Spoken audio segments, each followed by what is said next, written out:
नमस्कार, मैं हूं आशीष वर्मा। सीएनबीसी आवाज मोतीलाल ओसवाल स्टूडियोज में आप सबका स्वागत है। बारी है आज के मॉर्निंग कॉल की और शुरुआत सुबह की टॉप हेडलाइंस के साथ।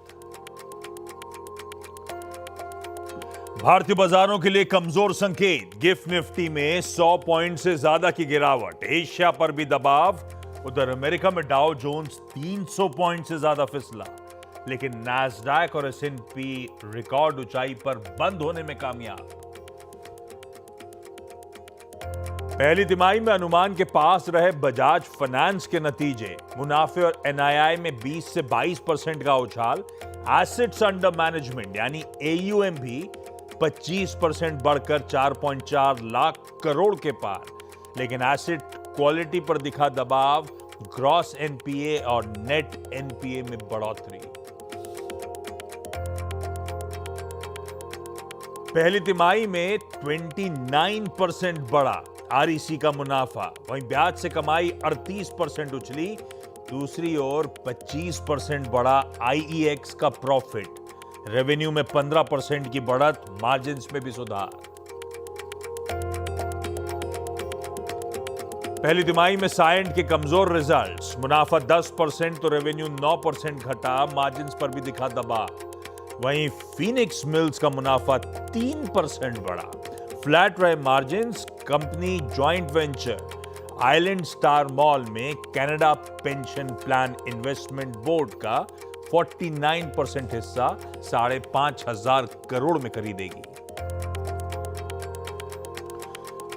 निफ्टी की 3 कंपनियां बजाज फिनसर्व, श्रीराम फाइनेंस और सिप्ला के आज आने हैं नतीजे। श्रीराम फाइनेंस की ब्याज से कमाई में 11% तो मुनाफे में 4% की बढ़त संभव। साथ ही टाटा केमिकल्स, लॉरस लैब समेत वायदा की 8 और कंपनीज का रहेगा इंतजार।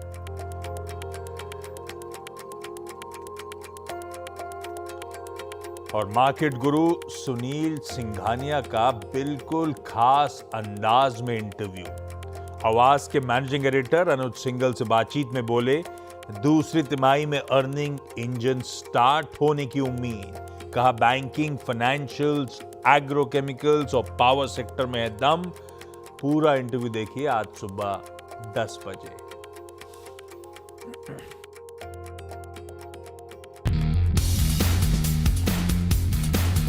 टेस्ला की एंट्री में छुपी है एस्पिरेशनल इंडिया की कहानी।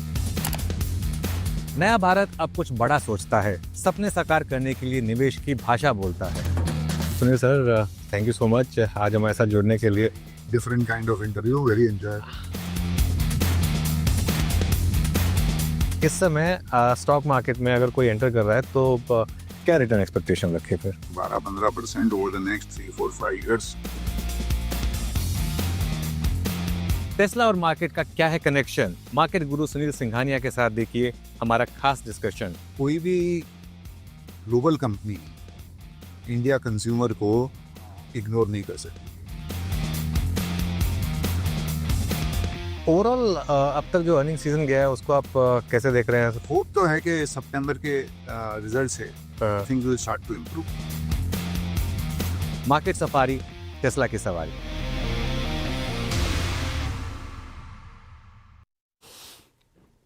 चले भाई, शुक्रवार की सुबह हफ्ते का आखिरी कारोबारी सत्र, और आज से वो जो मंथली साइकिल की एक्सपायरी की कह लीजिए शुरुआत। अगले हफ्ते सारी मंथली एक्सपायरीज लाइंड अप। अच्छा, एक इमेज दिखाता हूं स्क्रीन पे। आपने रोड साइड पे देखा होगा कि rumblers ahead, series of speed breakers, है ना, वो उठा पटक। वैसे ही बिल्कुल भारतीय बाजारों का बिहेवियर ऑफ लेट। पिछली वीकली साइकिल जो कल एक्सपायर हुई वो आपकी स्क्रीन्स पर आएगी।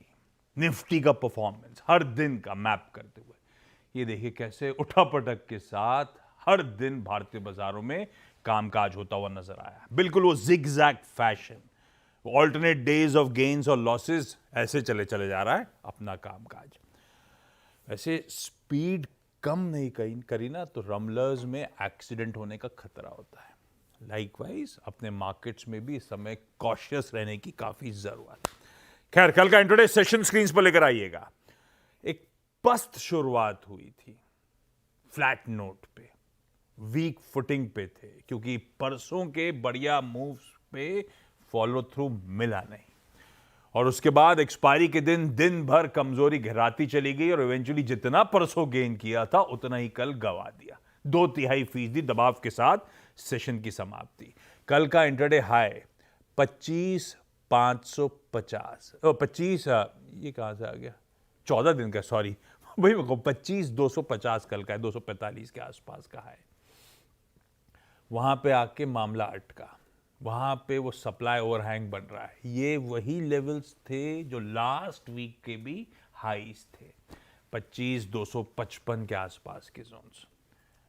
तो ये एक दिक्कत वाला पॉकेट बनती हुई, और ऐसा लग रहा है इन जोन्स के आसपास आते आते कोई ना कोई बहाना ढूंढ लेता है बाजार दिक्कतें बढ़ाने का। कल आईटी रिजल्ट्स कह सकता हूं एट बेस्ट डिसअपॉइंटिंग थे, हिंदी में कहें तो निराशाजनक थे। वो क्या, कोई खराब रिजल्ट्स नहीं थे, पर आईटी की धुलाई हो गई कल, और साथ इसने मूड बिगाड़ा, और काफी हद तक वो मिड कैप्स के एक्सीडेंट्स ने भी शायद ओवरऑल सेंटिमेंट्स पे हावी पड़ा होगा। ठीक है, तो कल मूड एक्चुअली स्क्रीन पे बिगड़ गया और वो क्रूशियल जोन से फिर मामला ठंडा पड़ गया। खैर, आज के संकेत स्क्रीन पर रख दिए हैं। प्रोड्यूसर साहब ने हेडलाइन में मूड माहौल तो थोड़ा सा रख ही दिया था कि थोड़ा सा दिक्कत वाला सेशन दिख रहा है। 0.5% के दबाव के साथ 100-125 पॉइंट कमजोरी के साथ हम अपने इस फ्राइडे सेशन की शुरुआत करने जा रहे हैं। गिफ्ट निफ्टी के संकेत ये लाइए भाई। सबसे पहले ग्लोब पर नजर का स्टिंग और हॉर्मास से समझें ये ग्लोब में चल क्या रहा है। ये हैंडओवर की दिक्कत है या अपना भी कुछ चल रहा है? पहले हैंडओवर की चर्चा। एशियन पियर्स, आपने गिफ्ट निफ्टी देख ही लिया है, 0.5% दबाव के साथ खुलने की बात हो रही है। निकेई बहुत अच्छा आउट परफॉर्मेंस के बाद ठंडा पड़ा है, बाकी एशिया ठीक है। ये निकेई 1.5% ऊपर है क्या? ये तो कल की कहानी लग रही है मुझे। निकेई कितना ऊपर है? मुझे लगता है निकेई दबाव में। इसे रिफ्रेश करिएगा प्लीज एशियन मार्केट्स को, उसके बाद फिर दिखाइएगा। खैर, निकेई आउट परफॉर्मेंस कल था मेरे ख्याल से 1.25%, आज 0.5% के दबाव के साथ निकेई ट्रेड कर रहा है। एशिया बाकी ठंडा ही है, पूरा एशिया ठंडा है। वो प्लीज एशिया रिफ्रेश करके दिखाइए। और यूएस के हैंडओवर, जैसे प्रोड्यूसर साहब कह रहे थे, कल फ्लैटिश हैंडओवर था लेकिन सेशन इंटरेस्टिंग थे। डाउ पिट रहा था तो बाकी बेंचमार्क्स बढ़िया मजबूती के साथ नए रिकॉर्ड जड़ते चले जा रहे थे। ऐसे में हुआ क्या, डेवलपमेंट्स हैं क्या क्या, पहले हॉर्मास से जान लिया जाए। हॉर्मास, गुड मॉर्निंग भाई साहब, मूड कैसा है, ये हो क्या रहा है, और इस तरह से अलग अलग तरह से चाल क्यों थी बेंचमार्क्स की? गुड मॉर्निंग आशीष। हैंडओवर से रिलेटेड तो हमारी तो कोई समस्या नहीं है, क्योंकि उनके अपने मसले चल रहे हैं वहाँ, अपने अपने स्टॉक स्पेसिफिक चीज़ों की वजह से एक इंडेक्स गिर IBM का बहुत वेट है क्या वहाँ पे? 4% वेट है। अच्छा। तो उस वजह से कल IBM की वजह से डाउ जोन्स में कल गिरावट देखने मिली। 8% की गिरावट IBM में देखने मिली। नतीजे अनुमान से तो ठीक ठाक ही थे, मगर उन्होंने अच्छे नतीजों के बावजूद गाइडेंस नहीं बढ़ाई। इस वजह से स्ट्रीट ने सिखा दिया है सब। इस वजह से बाजार को थोड़ी सी निराशा हुई, और इस वजह से डाउ जोन्स में थोड़ा सा अंडर परफॉर्मेंस था। अगर S&P 500 और नैस्डैक को कल 2 स्टॉक से सहारा मिला। एक तो एनवीडिया था जो रिकॉर्ड ऊंचाइयों पर बंद हुआ, और अल्फाबेट था। अल्फाबेट के नतीजे भी अच्छे थे, कोई बड़ा उछाल तो देखने नहीं मिला, मगर हरे निशान में बंद हुआ, जिस वजह से दोनों को थोड़ा सा सपोर्ट मिला। और अर्थव्यवस्था भी उनकी ठीक ठाक है, जॉब मार्केट भी ठीक है, क्योंकि इनिशियल जॉबलेस क्लेम्स कल छठे हफ्ते लगातार गिर कर आए हैं, और 2,17,000 का आंकड़ा निकल कर आया, जो कि अनुमान से बेहतर है। और अप्रैल से जो है सबसे कम स्तरों पर जॉबलेस क्लेम्स बने हुए हैं। हालांकि अर्थशास्त्री ये कह रहे हैं कि अगले हफ्ते जो हायरिंग के और जॉब्स डेटा जो आएगा, उसमें अनएम्प्लॉयमेंट यानी कि बेरोजगारी का आंकड़ा बढ़ने के अनुमान है। वो इसलिए क्योंकि जो कंटिन्यूइंग जॉबलेस क्लेम्स है, यानी कि जो उन लोगों का जिनको काफ़ी समय से काम नहीं मिला है, उनकी संख्या बढ़कर आई है। वो अभी भी 2021 के सबसे ऊंचे स्तरों पर बनी हुई है। तो उस वजह से जो है वहाँ पर बेरोजगारी की दरें बढ़ने का खतरा है, जो अगले हफ्ते अगले शुक्रवार को जब जॉब्स डेटा निकल कर आएगा उससे बात साफ हो जाएगी। कल एक बहुत ऐतिहासिक चीज़ हुई। डोनाल्ड ट्रंप कल फेडरल रिजर्व के दौरे पर गए थे। 20 साल में पहली बार किसी अमेरिकी राष्ट्रपति ने फेडरल रिजर्व का दौरा किया है। वहाँ पर जो बिल्डिंग के रेनोवेशन चल रहे हैं उसका मुआयना करने गए थे वो। तो दोनों, जेरोम पावेल और डोनाल्ड ट्रंप हेलमेट पहनकर साथ में खड़े थे। ये तस्वीर है, आप देख सकते हैं अपनी स्क्रीन्स पर। और डोनाल्ड ट्रंप से फिर पूछा भी गया कि जो कॉस्ट खर्चे बढ़ने, जो कॉस्ट ओवररन्स हुए हैं इस रेनोवेशन में, अगर आपके साथ ऐसा होता तो आप क्या करते? आप तो बिल्डर है, मतलब देखो भाई मेरे प्रोजेक्ट में अगर किसी प्रोजेक्ट मैनेजर ने इस तरह से खर्चा बढ़ा दिया होता तो मैं तो उसे काम से निकाल देता। ऐसा उन्होंने जेरोम पावेल की चुटकी लेते हुए कहा। होटल बनाया था $200 मिलियन में, इससे बढ़िया बना दिया था। वो ओल्ड पोस्ट ऑफिस की वो बात कर रहे थे कि हाँ तो मैंने बनाया था और इससे कम खर्चे में बनाया था और इससे और ज़्यादा बढ़िया बनाया था। और लेकिन साथ ही साथ उन्होंने ये भी कहा कि मैं दौरे पर जाकर तो आया हूँ, लेकिन जो कुछ भी हो रहा है उससे मुझे ये तो नहीं लगता कि जेरोम पावेल को निकाल देना चाहिए अपने पद से। और पहली बार उन्होंने ट्रूथ सोशल में जेरोम पावेल को फेड चेयर के नाम से संबोधित किया है, ना कि कोई दूसरे एग्जेक्टिव से, तो ये एक नॉवेल्टी थी कल। और साथ ही साथ उन्होंने कहा कि भाई अगर रेनोवेशन ना ही हुआ होता तो ठीक था, मगर अब जब हो ही गया है तो जल्द से जल्द इसे ख़त्म करें। मगर इससे ज़्यादा बड़ी समस्या ये है कि ब्याज दरों को कम किया जाए। उन ब्याज दरों को लेकर दोनों में जो चर्चा हुई वो साझा नहीं की गई है। तो ये तो डोनाल्ड ट्रंप का दौरा था। कल एक और जो है नतीजा, जो है ख़राब नतीजा निकल कर आया, वो इंटेल का था। इंटेल काफ़ी समय से अंडर परफॉर्म किए जा रहा है और उनके जो नए सीईओ है लिप-बू टैन, वो अब कह रहे हैं कि जो खर्चे उनके प्रेडिसेसर ने किए थे, उनके पहले सीईओ जो थे पैट जेल्सिंगर, उन्होंने किए थे, वो अब उस पर वो रोक लगाएंगे और जब ज़रूरत होगी तब जाकर के वो खर्च करेंगे। मगर वो स्ट्रीट को ये कन्विंस नहीं कर पाए कि टर्न अराउंड प्लान जो है इंटेल का वो ऑन ट्रैक है। नतीजे थोड़े से कमज़ोर थे, नुकसान जो है वो बढ़कर आया है। इस वजह से जो है इंटेल के शेयरों में आफ्टर आवर्स में दबाव था और फिर जाकर के इसमें अंडर परफॉर्मेंस देखने मिली है। मीम स्टॉक्स में कल वापस वो जो मीम स्टॉक्स जो होते हैं उनमें वापस मतलब वो जो ऐसे ही एक दिन में 100% 150% चढ़ जाते हैं, कल ऐसा ही एक किस्सा देखने मिला कि कंपनी का नाम है हेल्थ केयर ट्रायंगल, जिसके शेयरों में कल 125% की तेजी देखने मिल गई और उसकी कीमत सिर्फ 5 पैसे की है। तो 5 पैसे का स्टॉक है। 150 मिलियन के जो है शेयर जो है आपस में ट्रेड हुए कल, जो कि उसकी मार्केट कैप से 7 गुना ज़्यादा है। और 15% जितनी वॉल स्ट्रीट की कल ट्रेडिंग वॉल्यूम थी पूरी की पूरी, उसमें 15% इस स्टॉक का था, इस मीम स्टॉक का। तो ये स्टॉक स्पेसिफिक बातें हैं। हैंडओवर तो स्टॉक स्पेसिफिक है, कोई ऐसा बड़ा ऑन ट्रेंड वाला हैंडओवर नहीं है। अगला हफ्ता जो है वो ज़्यादा इंपॉर्टेंट होगा। हाँ, बहुत इंटरेस्टिंग था। हेडलाइंस ग्रैब कर रहा था, हर जगह चर्चा थी। ट्रम्प साहब फेडरल रिजर्व पहुंच गए। कुछ डिसएग्रीमेंट है वैसे सरकार और फेडरल रिजर्व के बीच में, वो जो कॉस्ट ओवररन्स हुए हैं। और बहुत अनयूजुअल है किसी प्रेसिडेंट का अंडर कंस्ट्रक्शन बिल्डिंग साइट में जाके मुआयना करना। मैं वो सुबह देख रहा था सारा, तो उस टाइम पे फिर वो जब प्रेस से मुलाकात करने आए, मैं पावेल साहब का चेहरा ही देख रहा था। इतने कंसर्न, इतने टेंस चेहरा था पावेल साहब का कि भाई साहब बगल वाले पता नहीं क्या बोल रहे थे। बहुत कुछ बोले थे। अपनी काम की बात एक सुना देता हूँ। Are there things the chairman can say to you today that would make you back off some of the earlier criticism? Well, I'd love him to lower interest rates. But other than that, what can I tell you? PAT और हाँ, बाकी वो आपने चेहरा, वो भी इतना डरे हुए थे। वो तो लकीली उन्होंने इतनी बात कह के पैट करा और निकल गए, तो मुस्कुराहट आई चेहरे पे। नहीं तो पावेल साहब परेशान थे बेचारे। क्या प्रेशर है प्रेसिडेंट की तरफ से, क्या मुश्किल काम है फेडरल रिजर्व के लिए काम करना। खैर, ये हैं ग्लोब के संकेत। ग्लोब के संकेत कैसे बोलूं? न्यूट्रल कह लीजिए, न्यूट्रल कह लिया, ठीक है। न्यूट्रल संकेत थे तो फिर हम क्यों धुल रहे हैं? हम तो कल ऑलरेडी ठंडे पड़े हुए थे। आधे % का और दबाव है, ऐसे कोई रिजल्ट्स भी नहीं है जिसपे इस तरह का शार्प रिएक्शन की तैयारी हो रही हो। तो ऐसे में वीरू के पास चला जाए और समझा जाए फिर आज की रणनीति, आज का अप्रोच होना क्या है। Veeru, good morning. भाई साहब, ये थोड़ा सा दिक्कत में दिख रहे हैं बाजार, क्या रणनीति बनाई जाए? गुड मॉर्निंग आशीष। थोड़ा दिक्कत में, थोड़ा ठीक। मतलब ये इस गेम में अगर आप उतरो ना तो दिक्कत ये है कि हाफ कोर्ट में फुटबॉल चल रहा है और हाफ कोर्ट में खो खो चल रहा है। दिक्कत ये है। कल बैंक निफ्टी ठीक था, डिसेंट था, और बाकी निफ्टी आईटी का जो प्राइस डैमेज था उसने निफ्टी को ड्रैग कर दिया। देखिए, परसों 20 डे में टूटा, क्रॉस हुआ, 200 डे मतलब जो 200 का कॉलेक्टर्स का जोन था वो क्रॉस हुआ, लेकिन हम कोलैप्स हो गए। कल हमारी अप्रोच थी कि डिप्स को कंट्रोल, डिप्स को बेस 1 पे बाय करेंगे, वो गलत साबित हुआ। वो नहीं डिप्स को रिवॉर्ड किया, क्रैक हुआ, 25,000 के पुट राइटर्स जोन कुछ हुआ। लेकिन आशीष, पार्शियल डैमेज था, पार्शियल डैमेज नहीं है, दोनों चीज है। आई मीन निफ्टी, बैंक ने 20 डेमा को होल्ड किया, निफ्टी नहीं कर पाया, मतलब उस क्लस्टर को। पहले आते हैं इंस्टीट्यूशनल अप्रोच पे। कैश में सेलिंग एफआईआईस की, बट उतनी पैनिक वाली सेलिंग मेरे को दिखाई नहीं दे रही है। इंडेक्स नहीं बेचा उन्होंने, इंडेक्स की पोजीशनिंग मोर और लेस सेम है। स्टॉक फ्यूचर्स करीब करीब 950 करोड़ के बेचे, और ऑप्शंस के स्टैट्स आप एनालाइज नहीं कर सकते क्योंकि कल एक्सपायरी इम्पैक्ट था। देखिए, कल निफ्टी आईटी का डैमेज यहाँ से कितना कंटिन्यू करेगा ये डिपेंड करेगा कि हमारा 10 वेमा और जो 50 डेमा है बचेगा कि नहीं बचेगा। मैं फिर कह रहा हूँ आशीष, अगर आप निफ्टी की प्लेसमेंट को देखें ऑप्शन स्टैट्स को, तो कल कॉल राइटर्स 25,100, 25,200 इन दो स्ट्राइक्स तक नीचे उतर के आ चुके हैं। इन दो स्ट्राइक्स तक 25,100, 25,200। पुट्स में अभी भी 25,000 और 24,900 पे बिल्डअप है।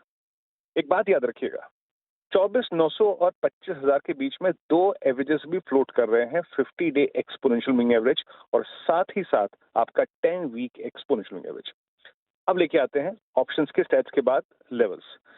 आशीष, यहाँ पर आज का गेम मेरे को इनिशियली नजर आ रहा है बिटवीन RS1 एंड बेस 1। अब RS1 क्या है? RS1 है आपका 10 डेमा, RS1 है आपका 20 डेमा, और आपका बेस 1 है आपका 50 डेमा, और बेस 1 है आपका पुट राइटर्स का जोन, और बेस 1 है आपका एग्जैक्टली 10 वीक एक्सपोनेंशियल एवरेज। कह रहा हूं, अगर निफ्टी ने ब्रीच किया बेस 1 तो हम स्विंग देंगे और लोअर साइड का, और वो बेस 1 अगर टूटता है तो Nifty will drop down to base 2, और जो बेस 2 है वो क्लस्टर है आपका 24,878, 839 और 777। याद रखिएगा, in that case severe price damage possible है, बट 24,800 की ट्रैजेक्टरी क्वाइट कैपेबल। 25 ये 24,900 और 24,800 और बेस 1 ये सबसे महत्वपूर्ण रहेगा आशीष।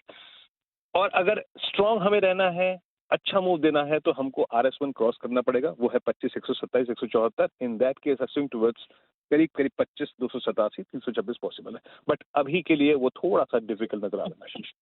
निफ्टी बैंक अभी भी मतलब कोलैप्स नहीं हुआ, 57,000 की ट्रैजेक्टरी के इर्द गिर्द घूमता हुआ। कल PSU बैंक्स ने एक स्ट्रॉन्ग मूव जनरेट किया, उसने सिंक होने नहीं दिया।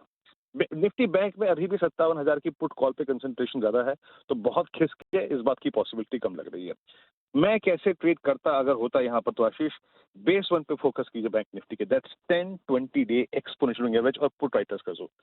बेस 1 वायलेट हुआ तो शायद एक drop down to base 2 possible है, बट वो एक शॉर्ट टर्म शॉर्ट ट्रेड होगा।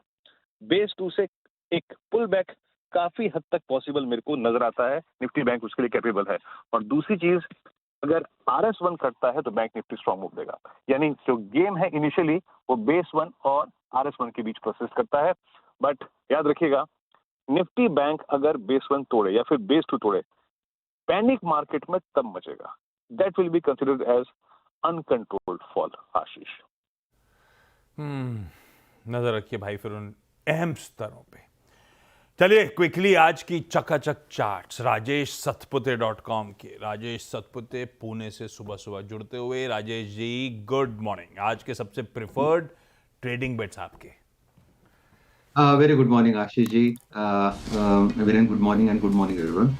आशीष जी देखिए, दो काउंटर्स मैंने यहाँ पे चुने हैं और मैंने स्ट्रैटेजी ये रखी है कि जो इस बाजार में जो ब्रेकआउट देते हैं उसके बाद थोड़े से रुक जाते हैं, लेकिन जो ब्रेकआउट देने के बाद कूल ऑफ होते हैं और अपने सपोर्ट पे बैठते हैं, उस चार्ट को मैंने चुना है। सो पहला चार्ट होगा हेवल्स का। हेवल्स का चार्ट मुझे अच्छा लगता है, ब्रेकआउट दिया है और अभी अपने 10, 20 एंड 50 डीएमए के ऊपर खड़ा है। तो एंट्री पॉइंट है करीबन 1540, 1553 का कल का क्लोज है। तो इससे बाय अबाउ 1540, स्टॉप लॉस 1525। इसका जो टारगेट होगा, रेंज होगा, वो रहेगा करीबन 1600, 1620 का। सेकंड बाय कॉल रहेगा इंडियन होटल। इंडियन होटल में ब्रेकआउट मिला था करीबन, कह सकते हैं, या मोमेंटम मिला था करीबन 4 दिन पहले।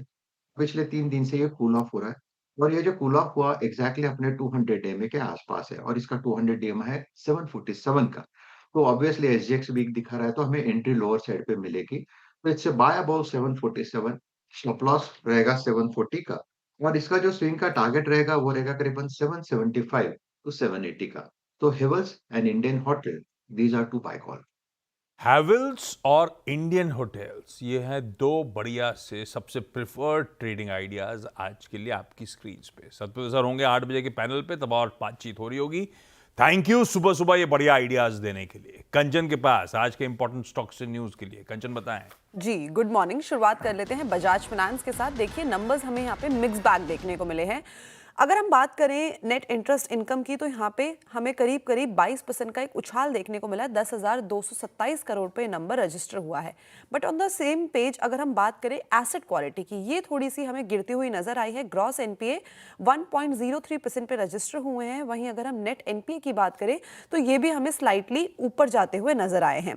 साथ ही साथ एयूएम की बात करें तो यहाँ पे 25% का हमें इजाफा देखने को मिला है। ध्यान रखिए, जो मैनेजमेंट की तरफ से कमेंट्री आई है ये काफी ज्यादा कॉशियस है। उनका कहना है कि जो एमएसएमई सेक्टर है वहां पे जो ग्रोथ है वहां पे एक हमें स्लो डाउन देखने को मिल रहा है और गाइडेंस को लेके क्लियर व्यू आने वाले कुछ क्वार्टर्स में ही हमें देखने को मिलेगा। तो मैनेजमेंट की कमेंट्री काफी ज्यादा कॉशियस है। अगला जो स्टॉक है जो फोकस में है वो है एम्फेसिस। नंबर्स यहाँ पे आ गए हैं। नंबर्स हमें न्यूट्रल देखने को मिले हैं।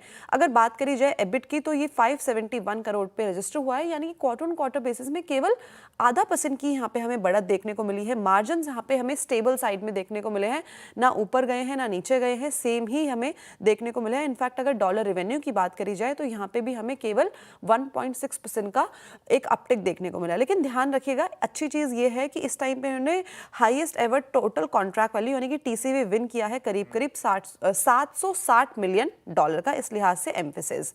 आईएक्स कल भी फोकस में था, आज भी फोकस में है। नंबर्स आ गए हैं, नंबर्स पॉजिटिव साइड में बने हुए हैं। देखिए जो एनर्जी की डिमांड है वहां पे अच्छा खासा एक इजाफा देखने को मिला है और स्पेशली अगर हम बात करें नॉर्थ साइड की तो वहां से काफी ज्यादा डिमांड जो है वो आती हुई दिखाई दी है, जिसके बाद नेट प्रॉफिट में करीबन 25% का उछाल है। रेवेन्यू भी 15% तक बढ़ता हुआ नजर आया है। इनफैक्ट कंपनी के जो ऑपरेशनल नंबर्स हैं, इबिटा और मार्जिन, ये भी हमें पॉजिटिव साइड में ही आते हुए दिखाई दिए हैं। आगे बढ़ते हैं और बात कर लेते हैं आरईसी के रिजल्ट की। आरईसी के अगर नेट प्रॉफिट की बात करी जाए तो देखिए यहाँ पे करीब करीब हमें 29% का एक उछाल देखने को मिला है। इनफैक्ट नेट इंटरेस्ट इनकम भी यहाँ पे अच्छी खासी करीबन 37% तक हमें बढ़ती हुई दिखाई दी है। मूविंग फॉरवर्ड साइन के भी नंबर आ गए हैं। नंबर यहाँ पे पेनफुल है, तो हो सकता है कि आज काफी बस देखने को मिले। नेट प्रॉफिट में सीधा सीधा हमें 10% की गिरावट देखने को मिली है। इनफैक्ट जो बाकी के फ्रंट के फाइनेंशियल्स है वो भी यहाँ पे गिरते हुए नजर आए हैं। रेवेन्यू करीबन 9% गिरा है, इबिट में भी करीबन 16% की गिरावट आई है और मार्जिन्स की बात करी जाए तो ये भी हमें क्वार्टर ऑन क्वार्टर बेसिस में करीबन 1 से 1.5% तक गिरते हुए नजर आए हैं। रखिए इन स्टॉक्स को रडार पे भाई। बाकी डिटेल लिस्ट 8 बजे चर्चा कर रहे होंगे।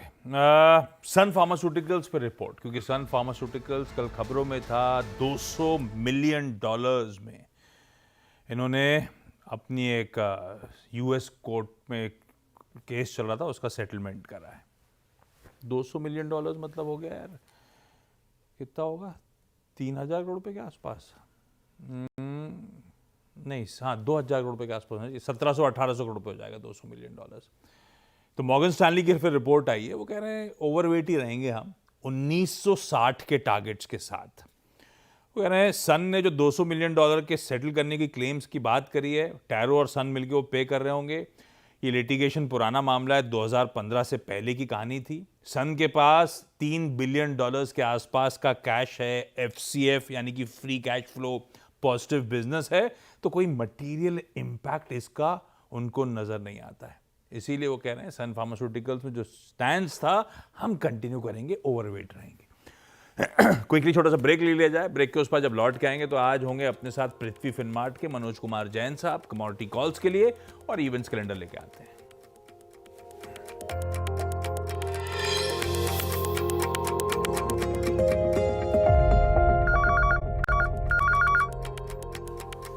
ओके, ब्रेक के बाद आप सबका स्वागत है। एनएसडीएल के आईपीओ की डिटेल्स आ रही हैं। मेरे ख्याल से हमने इस हफ्ते की शुरुआत में चर्चा कर रखी है, अगले हफ्ते खुलने की तैयारी हो रही थी। आज वैसे एनएसडीएल की प्रेस कॉन्फ्रेंस शेड्यूल्ड है, तो ऑल इंपॉर्टेंट आईपीओ अगले हफ्ते शायद खुलने की तैयारी। प्राइस बैंड आपकी स्क्रीन पे। खैर, अपन कमोडिटीज की चर्चा करेंगे तब, और आपकी सेकंड प्लेट स्क्रीन पे रखिएगा और मनोज जी को दिखाइएगा। Manoj ji, good morning. आज के प्रिफर्ड कमोडिटी बेट सर। गुड मॉर्निंग आशीष जी। बिल्कुल, कल यहाँ हमने सोने और चांदी में एक मुनाफा वसूली देखी थी, लेकिन चांदी की अगर बात करें तो वहां अभी भी हम देख रहे हैं कि $39 के जो सपोर्ट्स लेवल है स्ट्रांगली होल्ड करती हुई नजर आई है। यूएस और जापान की ट्रेड डील के बाद यहाँ पे यूएस और ईयू की जो ट्रेड डील है उसकी भी पॉसिबिलिटीज बनती हुई नजर आई है। तो बीइंग इंडस्ट्रियल मेटल, सिल्वर में यहाँ पे पॉजिटिव ट्रैक्शन बना रहेगा। डिप्स में बाय की सलाह रहेगी। 1,14,400 के स्तर पर बाय करना है। 1,13,550 के स्टॉप लॉस से टारगेट यहाँ पे 1,16,000 के रहेंगे। साथ ही हम देख रहे हैं कि एल्यूमिनियम में एक अच्छा पॉजिटिव मोमेंटम बना हुआ है। एलएमई पर कीमतें $2600 के ऊपर बनी हुई है। भारतीय बाजारों में भी हम देख रहे हैं कि 250 के स्तर के ऊपर कमोडिटी सस्टेन होती हुई नजर आई है। जुलाई कॉन्ट्रैक्ट में 253 के स्तर पर बाय करने की सलाह रहेगी। 251 का एक स्टॉप लॉस रखना है और टारगेट यहाँ पे 257 तक के रहेंगे। परफेक्ट है सर। चांदी और एल्यूमिनियम दोनों में खरीदारी करने का कॉल, दोनों के स्टॉप लॉसेस आपकी स्क्रीन पर। Manoj sir, thank you so much सुबह जुड़ने के लिए। चलिए क्विकली आज का फ्राइडे का इवेंट्स कैलेंडर, लंबी लिस्ट है चीजों की। नतीजों के लिहाज से आज 3 है, बजाज फिनसर्व, सिप्ला और श्रीराम फाइनेंस निफ्टी 50 के। वायदा की लिस्ट लंबी है, bank of Baroda, HFCL, Laurus Labs, Petronet LNG, Poonawalla Fincorp, SAIL, SBI card और टाटा केमिकल्स। 8 वायदा के, 3 निफ्टी के। कैश की लिस्ट तो खैर बहुत ही लंबी। पूनावाला फिनकॉर्प ना सिर्फ रिजल्ट्स पे बातचीत कर रहा होगा बोर्ड, बल्कि फंड रेजिंग करने की भी तैयारी है और उन्होंने स्पेसिफाई करा है वाया इशुएंस ऑफ शेयर्स, इसीलिए मेंशन कर रहा हूं। कुछ इंपॉर्टेंट एक्स डिविडेंड्स है, लिस्ट बहुत लंबी एक्स डिविडेंड्स की, आप एक्सचेंज पे जाके चेक करिएगा, मैंने ट्विटर पे डाला हुआ है। लेकिन निफ्टी के ये 3 हैं जो एक्स डिविडेंड हो रहे हैं। वायदा की ये लिस्ट आपकी स्क्रीन पे जो एक्स डिविडेंड हो रही है, इनको अलग से दिखा दिया मैंने। आज FNO बैन में बंधन बाहर आ गया है। RBL बैंक और IEX कंटिन्यू कर रहे होंगे। शाम को फ्राइडे को 5 बजे आमतौर पर फॉरेक्स डेटा आता है अपना, रिजर्व्स का आंकड़ा, बैंक लोन ग्रोथ और वो डिपॉजिट ग्रोथ। ये जो हाई फ्रीक्वेंसी इंडिकेटर्स है ना, कई सारे इकोनॉमी के कुछ ठंडे पड़े हैं, इसीलिए सबकी नज़रें रहती हैं आजकल ये फ्राइडे नंबर्स पे। कई सारे हाई फ्रीक्वेंसी नंबर्स ठंडे पड़ रहे हैं इकोनॉमी के। आज जापान का इन्फ्लेशन प्रिंट आना था, यूएस के ड्यूरेबल गुड्स ऑर्डर शाम को अपडेट आ रहे होंगे। एक और IPO खुल रहा है, शांति गोल्ड इंटरनेशनल, 360 करोड़ रुपए जुटाने की योजना, वो आपकी स्क्रीन पर आ जाएगा डिटेल्स। PM मोदी आज UK से मालदीव्स पहुंच जाएंगे।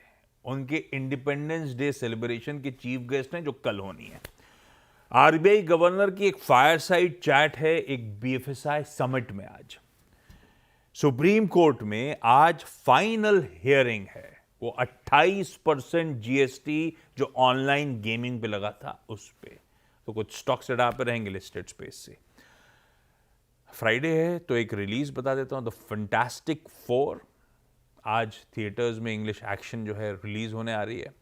OTT में कुछ इंटरेस्टिंग रिलीजेस हैं, वो आपकी स्क्रीन पर आ जाएंगी। मैं छोड़े जा रहा हूं एक बढ़िया सी गाड़ी की इमेज के साथ, JSW मोटर इंडिया की MG साइबरस्टर। इस अनवेल तो पहले हो चुकी थी, आज लॉन्च है, इंडिया लॉन्च है और प्राइसिंग सामने आ रही होगी।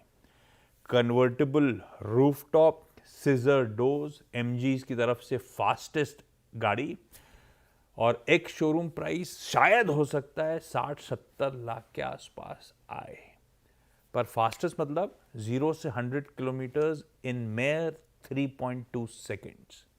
जितनी देर में अपन ने बात करी इतने में तो पहुंच चुकी होती। गाड़ी अच्छी लग रही है। वीरू है नहीं तो वीरू को टेस्ट साइड दिला देता मैं। खैर, ब्रेक का समय हो गया है। गिफ्ट निफ्टी नहीं दिखाना चाहिए, छोड़िए, 100 पॉइंट नीचे खुलने की बात कर रहा है, अच्छा नहीं लग रहा है। मॉर्निंग कॉल में इतना ही। ब्रेक के उस पार जब लौटेंगे तो ऐसे बाजार में फिर कौन से इंटरेस्टिंग स्टॉक्स हैं जो रडार पर रखने, उन पे चर्चा। नमस्कार।